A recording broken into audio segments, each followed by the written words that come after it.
Damn. Yeah, there's more voltage in these cars than your actual car. Boy, that's too much voltage. So it can shock you. Yeah. I don't want to be bothered.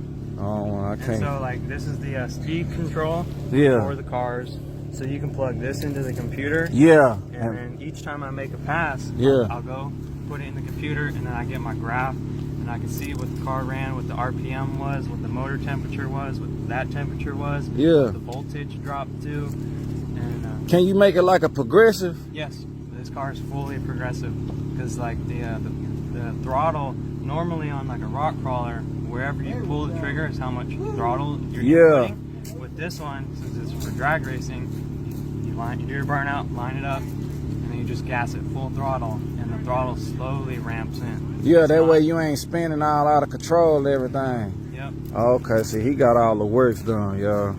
These are reaction tires.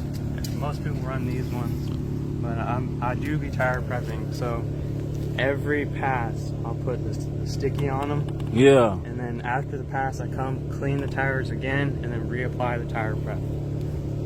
So it's a whole process. How much is tire prep? Well, kind of depends on where you're going to get it. But yeah, how much is it for everybody? $15, $20 a bottle. How long do a bottle last? Not very long. Not very long? Especially if you're doing it your way? Yeah, 30 passes? Okay, y'all. He said he got these things running in the twos, y'all.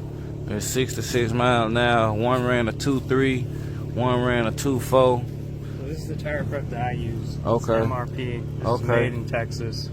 Rocket launcher. And with this, it's really nice because you know how like at the tracks they use the PJ1? Yeah. Well, the PJ1, when you put it on these, you make your pass, and then at the end of the run, your tires will catch all the gravel and all the dirt and dust that's on the road. You gotta come back, and then you're trying to clean these, and then like I have to use brake clean sometimes because the tires don't want to clean. But with this tire prep, you put it on, it's sticky, but once you make your pass and bring it back, it's not anymore, so it doesn't collect all the the dust and debris. Yeah, so you needed a little lighter version of the PJ1 from the track. Yep. And these tires chirp too, so like when I do my burnout, they're chirping just like a real car does. They're screaming, they're barking. Okay, what I'm talking about. And I'll show you on this one. So you got that intake on both of them. Dang, what's this? This is what I want to show you.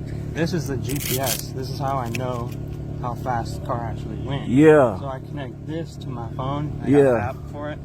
And then you do a burnout, press start, and then it'll tell you how fast you went from 0 to 132 feet.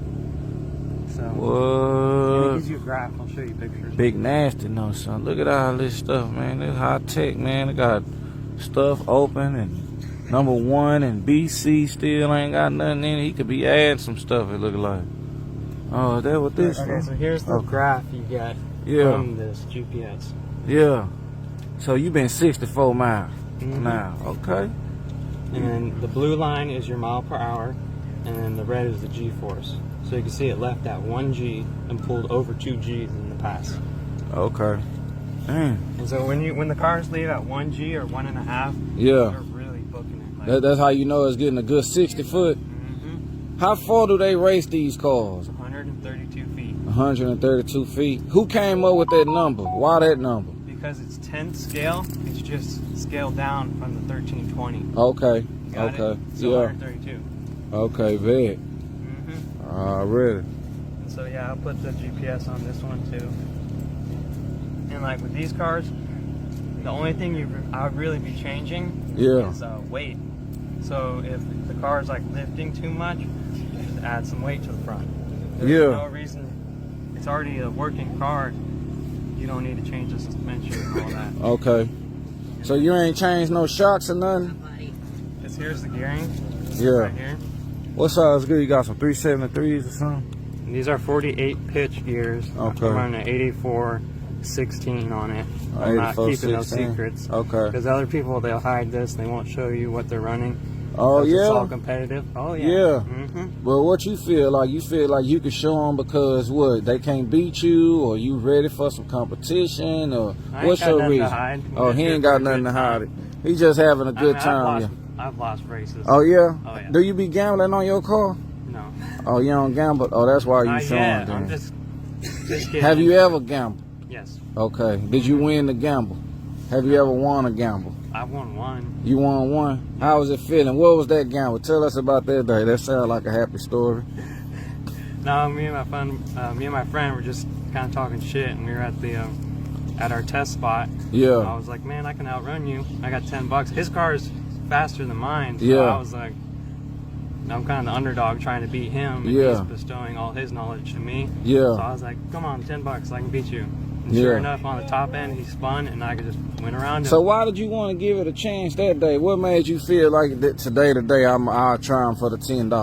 Because some days you be like, you make your first 3 passes, perfectly straight, and you're good to go, and you just have that feeling. And then other days you spin out first pass. Okay. And then you got to re-prep the tires. Yeah. And then it's a whole process. Okay. So yeah. Dang. So what these cars gotta weigh? These ones have to weigh 4 pounds. 4 pounds max? Okay. Minimum 4 pounds? It can weigh more than that. Oh, so do people want their cars light or heavy in this sport? Feel the difference. Feel this one and feel this one. Let me see. Cause these the ones running these numbers. 2.4 and a 2.3, right? Mm-hmm. This one lighter. Exactly. So this one just meets the requirement, and this one's heavier. Okay. And both of them got progressive on it? Mm-hmm. Okay. You can see.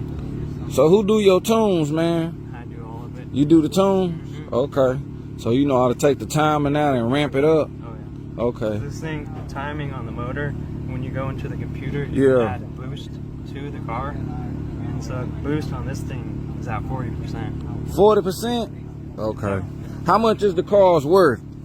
Can we start it? Let's start from these over here. What's these? Or what's this worth right here? This the RC competition, right? Mm-hmm. Okay, what is worth?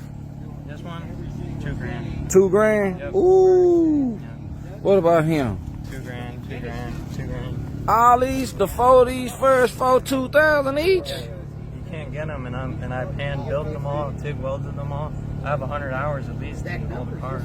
So is your TIG welding and the cars you built, do you consider them better than the ones you can buy from the store?